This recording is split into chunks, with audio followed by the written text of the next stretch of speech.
de 8 millions de Tchadiens étaient aux urnes ce 5 et 6 mai. Un scrutin post-transition qui s'est déroulé dans le calme et la sérénité, selon les observateurs déployés sur le terrain. Les résultats de ce scrutin qui mettront fin à 3 ans de transition, prévu initialement pour le 21 mai, est attendu ce soir à 20h. Cependant, qu'est-ce qu'il faut retenir sur les prochaines étapes? Conformément au chronogramme des élections élaboré par l'Agence nationale de gestion des élections, à partir de la date de la proclamation des résultats provisoires, les candidats ont 5 jours pour saisir le Conseil constitutionnel qui doit statuer dans 10 jours suivant sa saisine. Si aucune contestation n'est soulevée et que le Conseil constitutionnel estime que l'élection n'est entachée d'aucune irrégularité de nature à entraîner son annulation, il proclame l'élection du président de la République dans les 10 jours qui suivent la transmission des résultats provisoires par l'Agence nationale de gestion des élections. Mais en cas d'un second tour, une marge d'1 mois est laissée pour l'organisation du second tour. Tous ces processus doivent se passer avant le 10 octobre pour mettre fin à la transition et éviter au Tchad un vide juridique. Au sein du Conseil constitutionnel, le président du Conseil, Maître Jean-Bernard Padaré, a tenu une rencontre avec les délégués représentant les divers candidats, partis politiques et regroupements en lice pour l'élection présidentielle du 6 mai dernier.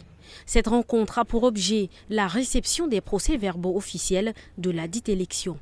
Le président du Conseil constitutionnel, en sa qualité d'observateur impartial, a veillé au bon déroulement de cette réception. En présence des délégués des différents candidats à la présidentielle, les procès-verbaux réceptionnés sous pli fermé sont ouverts. Le président de cette institution souligne l'importance de respecter la transparence et l'intégrité du processus électoral, garantissant ainsi la légitimité du futur président élu. Une cérémonie brève, 3 jours après la tenue du scrutin qui marque le retour à l'ordre constitutionnel. Les résultats provisoires sont attendus ce soir. Ce que je pense de ce résultat, comme on avait toujours attendu, les scrutins sont bien passés, dans un bon état où le contrôle était vraiment sévère. Donc tout le monde s'est rendu même sur le point pour voir également des réalités qui se sont passées. Donc c'est que j'attends.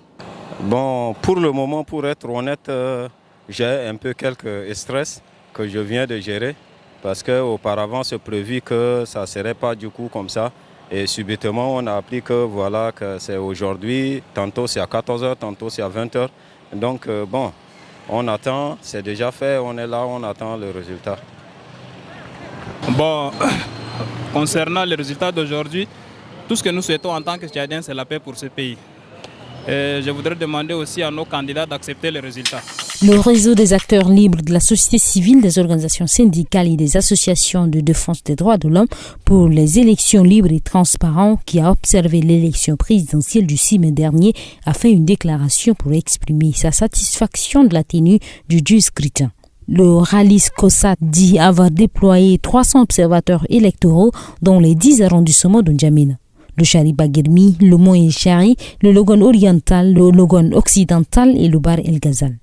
Pour le président de ce réseau, Brahim Ben Saïd, après examen et analyse des rapports de ces différentes missions d'observation, il en ressort un fort engouement observé dans les bureaux de vote, des membres de bureaux de vote bien formés et qui ont bien accompli leur mission.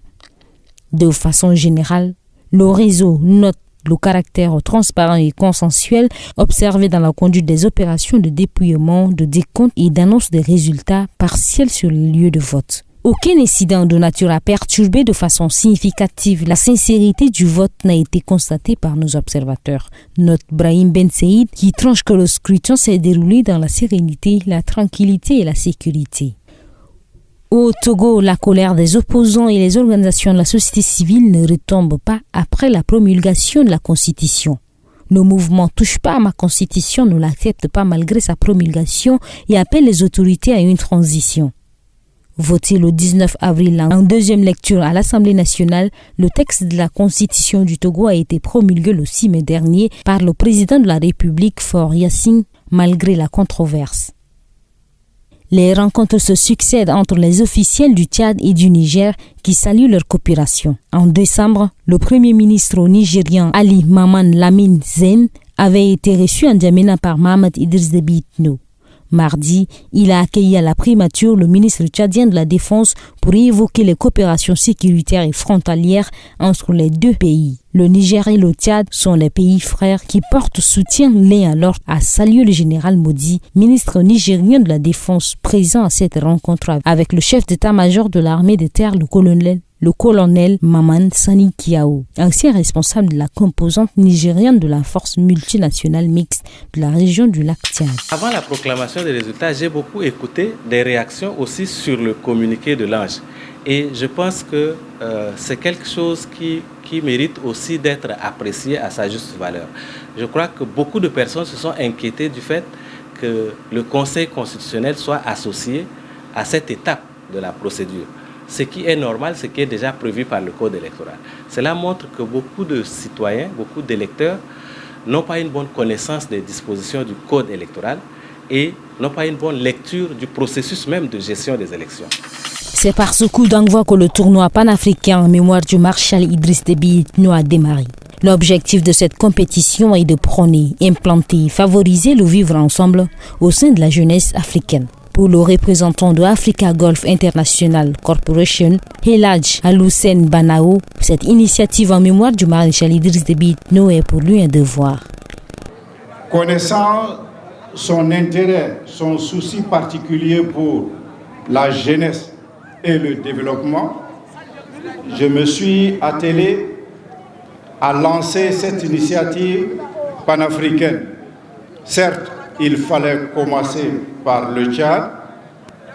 Ensuite, le tournoi se fera dans les autres pays. Ce n'est pas seulement du sport, ce n'est pas seulement un match de football. C'est mettre un corps dans un esprit sain dans un corps sain. Il faut noter que cette compétition dédiée en mémoire du maréchal Idriss Déby Itno réunira 12 établissements scolaires. Cette cérémonie a pris fin par un jeu concours et une photo de famille pour immortaliser ce moment.